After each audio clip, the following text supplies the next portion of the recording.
What's up, guys? Hope you're doing fine. Wednesday, equator of the working week, a Champions League day for those who like football. Atletico de Madrid is playing against Bayern Munich in the semi-finals of the Champions League. And again, after the rest day in Norway Chess, we come back to analyze the game of the day of the round 7 of the super strong tournament, Norway Chess. My name is Pepe Cuenca. I am a Spanish Grandmaster. And the game I want to show you today is the fight that took place between Magnus Carlsen, the world champion, the Norwegian player, and Vladimir Kramnik, ex-world champion as well, the Russian. And it has been a really interesting game, very beautiful game, I would say, with many interesting positional ideas. I hope you guys enjoy the game as much as I did. So let's just start with it. So Magnus Carlsen decided to go for d4.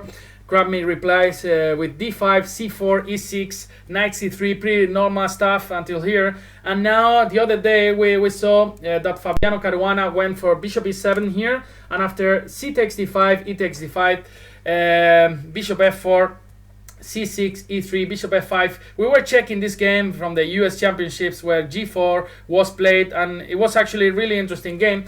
But today, Kramnik decided to go for knight f6, of course, the main line. And here, again, different options. You can play knight f3 here. And now after something like bishop e7, we have seen many recent games in the top tournaments after bishop f4. Also, bishop g5 is possible. And here I also would like to mention that d takes c4 for black is a really interesting option, the Vienna variation. Actually, you can check the video series from the one and only Jan Gustafsson in Chess 24 for those who are premium. So a really interesting choice for black. But in this game, Magnus Carlsen, after knight f6, decided to go for c takes d5. It's a really natural move as well. Black has two main alternatives here. He can go e takes d5. This is actually the move that Vladimir Kramnik played in the game. But knight d5 is also possible. It looks like you give up the center after e4. But the idea is after knight c3, b takes c3, you just try to break the center quickly with c5. Yeah. So now after knight f3, c takes d4, bishop b4 check, bishop d2. Takes short castles. This is actually one of the main lines, and it's really interesting. Seems that bishop c4 is very trendy these days. Of course, this is another story, so I don't want to waste too much time on that. Just want you to know this possibility. And after e takes d5, now bishop g5 is normally played. Now bishop f4 doesn't make too much sense because black can go in one go bishop d6. So bishop g5 is the most common move here, and now you have to do something about this pin. So c6 was played by Vladimir Kramnik, and now e3. You don't wanna go e3 before you develop this bishop, because then if you go e3 straight away, this bishop will be extremely sad here. It doesn't have any proper diagonals. That's why you first develop this guy, and now you play e3, intending to go bishop d3 and complete natural development on the king side. Yeah. And now different options in this at this point. So actually, bishop e7 is the most played move, and after bishop d3, knight bd7, queen c2, short castles, knight g2. This is one of the most played lines in chess. You want to go short castle, f3, e4 in many positions just to push your central pawns. But yeah, in this at this point, Vladimir Kramnik decided to go for bishop f5. Actually, kind of avoid bishop d3. Any exchange of light squares bishop, I think it favors black. So, but has a drawback, small drawback. So the thing is actually, white can play now queen f3. This is what Magnus played in this position. The white's idea is after bishop g6, now you're gonna give up your bishop pair, taking on f6. But actually, black pawn structure will be a bit ruined. Normally, black here takes with the queen, because if you takes with the pawn, actually your king's never gonna be safe with the queens on the board, since your pawn structure is a bit ruined. And now even moves like the humble queen to d1 is really interesting. Just aiming to go bishop d3, just complete the normal development with knight f3, short castles, and white is a bit better in this position. Yeah. So here, after bishop f6, as I said, black normally takes on f6 with the queen, and we reach this endgame. So just forget about sacrifices in this game. But actually, the way that the endgame was played was really interesting and really beautiful. Okay, so white's pawn instruction is better, of course, but black in return has the bishop pair. Yeah. So one thing that we need to comment is that the f5 square is it's very weak. So white plan is gonna be to try to install some beautiful pieces in the f5 square, and you're gonna see how Magnus Carlsen treated this endgame. I think it's really amazing way the way he played. So let's just try to move on. Knight f3 was played, really natural move. Knight to d7 and knight h4. And the idea of knight h4 is not taking on g6. You guys could think, okay, I want to get the bishop pair back, I want to take on g6. But actually, after some move like bishop e7 that Kramnik played in the game, knight takes g6 is actually a terrible move from the strategic point of view. It's true that you gain the bishop pair back, but after h takes g6, sorry, black has solved completely all his structure problems, yeah? And now black is extremely solid here in this position. No problems at all for black here. So knight h4 actually put an eye on the f5 square, but looks like it's going to be extremely difficult to put some pieces over there. So after bishop e7, actually Magnus played a novelty according to my database, and he went here for knight to e2. Really interesting move, actually aiming to go to g3 and then later to f5. Of course, now you are not developing pieces. Your bishop on f1 is a bit stuck, and then you have to waste a lot of tempi that actually black can try to use in his favor. I have to tell you that at this point, two moves were played before. So f4, pushing the Facundo pawn, but just after some move like f5, black is more than fine. After knight f3, actually this bishop is attacking your knight on h4. There's a nice maneuver here. There was a game between Bityugov and Grashev, and there's a knight maneuver after knight b6. The idea is to go knight c8 and knight d6, controlling the e4 square, defending the f5 pawn. So actually black is extremely solid here in this position. And the other idea that people had been playing before was the move g3 here, just defending the h4 knight and aiming to go f3, king f2, bring a rook to d1. But the idea of knight e2 is extremely interesting. Now we have to ask ourselves several questions, yeah? So now we could think, okay, now that white moved his knight from c3, can we give it just a check on b4? And we're going to comment on this later, because it's actually what happened in the game just one move later or two moves later. Actually, Magnus' idea was just to go king to d1, but let's just wait a little bit. Another question that we could ask to ourselves is, can just black go c5, trying to open the position since black is leading in development? Well, actually, now after some move like knight f4, d5 is extremely weak. Let's say c takes d4, knight d5. Now you are threatening to give a check on c7, winning the rook, and then you're gonna take this pawn back, and actually white is much better here in this position. So the move that Kramnik plays was knight b6, and it's a really interesting move because now you can actually not stop. You cannot stop the jump to c4 because b3 is a really it's really an accuracy. It's not a good move in this position. Let's try to analyze the reasons. Now you gave here a point break for black, and now after a move like a5, the position is extremely difficult for white. You are aiming to go a4, opening this file for the rook, and if you try to stop that with a4, now bishop c2 is a really an annoying move for black, just aiming to take on b3. Bishop b4 is coming as well with even checkmate already. So actually position is extremely uncomfortable for white here. But instead, this was not Magnus' idea. Magnus's idea, he went here for knight to g3, and then aiming to jump to f5 here, yeah? And now Kramnik played the most natural move in this position, bishop b4. If you wanna go c5 again, just this gives white too much tempo. You can just go bishop b5, and after king f8, just take on c5, bishop takes c5 and show castle. Then you can go knight f5 or knight f5, rook ac1, rook fd1, putting a lot of pressure in black weaknesses. So instead, Kramnik played the most human move, bishop b4. Now that actually you cannot cover with knight c3 or whatever, you are just gonna lose the option of castling. Yeah. So king d1 was played by Magnus Carlsen, and now knight a4. Actually, black has a lot of pieces here, and it's not easy to defend the b2 pawn now. Rook b1 cannot be played, king c2 cannot be played, and b3 is actually it's not a good move because of knight c3 check. Now after king c1 only move, you don't want to go to d2 or e1. There is an annoying discover check over there. So after king c1, bishop a3, for example, forcing king d2, and now bishop b2, where the a2 pawn is gonna fall. And actually, this is really uncomfortable for white again.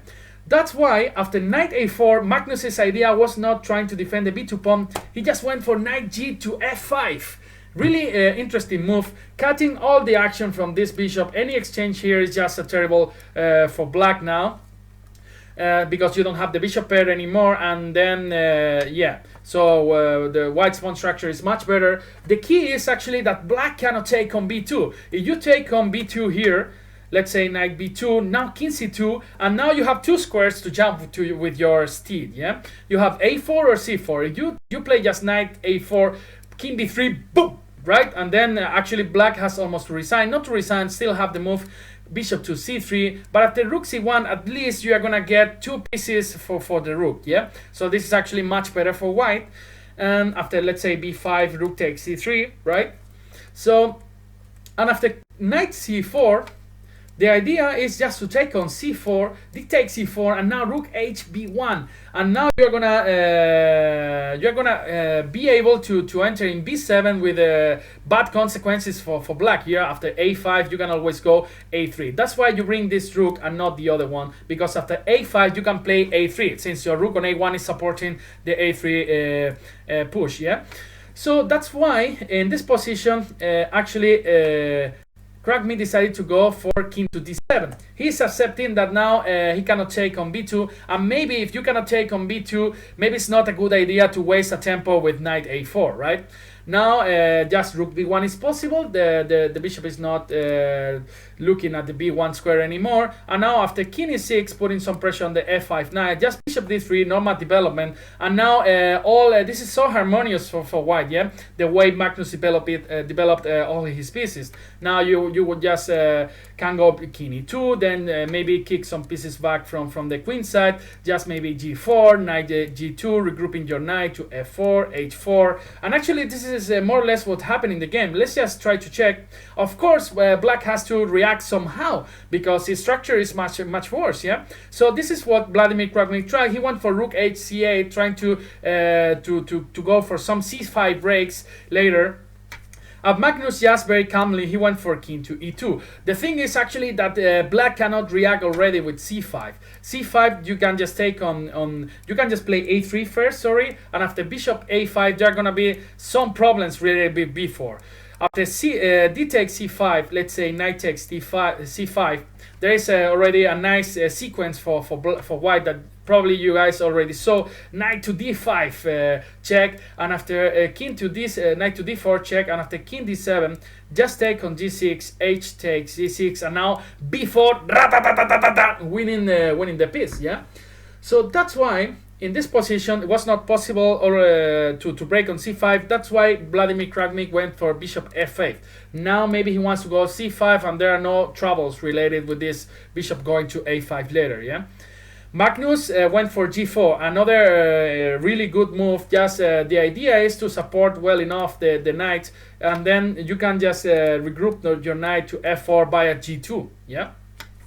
So c5 finally played by Kramnik. Now he wants to create some counterplay on the queen side, and just because not that simple to play. If you just wanna keep calm over there, just playing something like rook e8, just waiting for white. White can improve actually his pieces step by step. Just let's just say knight to g2, rook d8, knight h4, just aiming to go h5 in some positions. Let's say h6, and now just knight f4. There are even some tricks here related with knight takes d5 and bishop b5 check, or even knight g3. This is just an extremely good position for white. Yeah. So after c5, knight g2 was played. You cannot check on f5. Bishop takes f5, just wins the game since the rook on c8 is hanging later. So knight to g2 was played, and now black just took on d4. E takes d4, and now our threat is just to go knight f4 and knight takes d5. That's why black Kramnik covered the f4 square with bishop d6. But Magnus here in this position went for h4. And again, the position is extremely complicated. Now there's just one direct threat. You want to go h5, forcing black's bishop to take on f5. After this, the rook on c8 is hanging. If you try to move the rook, you cannot go to e8 since knight g7 is actually winning. Maybe you can go to d8. But after something like knight g3, now you are aiming to go h5, bishop takes a5 later, and the d5 pawn is hanging. If black tries to defend this pawn with knight b6, now for example h5 takes king e7 and takes on h7, it's just a pawn up again for Magnus Carlsen. So after h4, position was extremely complicated. Kramnik decided to go for h5, and actually after this move, Carlsen already wins a pawn with knight to g7 check, king e7, and g takes h5. And look how this pawn is gonna run in later steps in this game. So bishop takes e3 is forced, king d3, king to d7, knight e3 was played, putting some pressure on the d5 pawn, knight to b6, and knight to g4. Now attacking the f6 pawn. Rook to h8, and now rook e1 was played. Knight f6 was good enough as well, but he doesn't want black king to come to the e file. So now bishop e7, defending the f6 pawn, and knight f5. You cannot take on h5 because of the bishop on the e7 is hanging. Bishop d8 was played, h6. Now this pawn is well defended, and rook c8. b3. You are not. Magnus is not giving even one square for Kramnik. Yeah. So now not even knight c4 jumps. So after rook c6, knight ge3. Now you don't even allow this knight to move to some other square.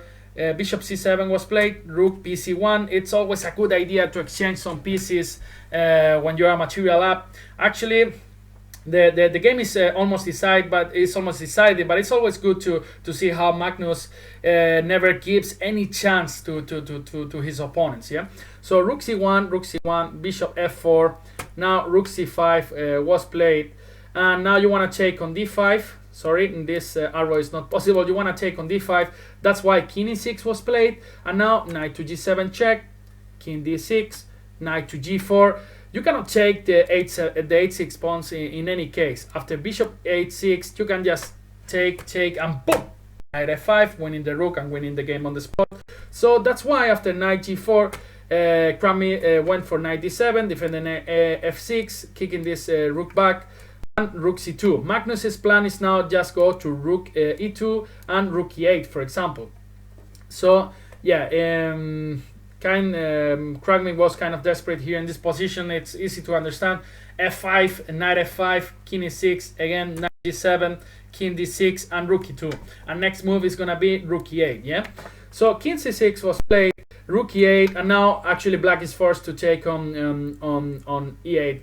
So if rook h7, you can just go knight a5 and then rook g8, rook g7, and yeah, position is just completely lost. So after rook takes, knight takes, knight f8, controlling the h7 square, knight e5, exchanging another piece since the f7 pawn is hanging. So bishop takes, d takes, king d7, knight f6, king e6, and after h7, black can still play knight g6 and knight h8. So Magnus plays h5, and now in the next move h7 is gonna come. The good thing after king e5 is just that is the move knight d7. Yeah. And after knight takes d7, h7, there's no human being who is able to stop this pawn. Yeah. So after knight c5 check, king e2, and the Russian has had to resign because this pawn is gonna be a queen. And looks like Magnus has a screwdriver and he's putting some pressure in his opponents step by step. And I really like this kind of chess, not just sacrificing pieces and all these tactical blows, but I also enjoy very much this kind of play. Yeah, just improving your position step by step, looking for weaknesses, weak squares, and all this kind of stuff. Yeah, this has been all for today. I hope you guys enjoyed this game as much as I did. Yeah, just have a nice evening. Take care and see you in the next video. Bye bye. Adios.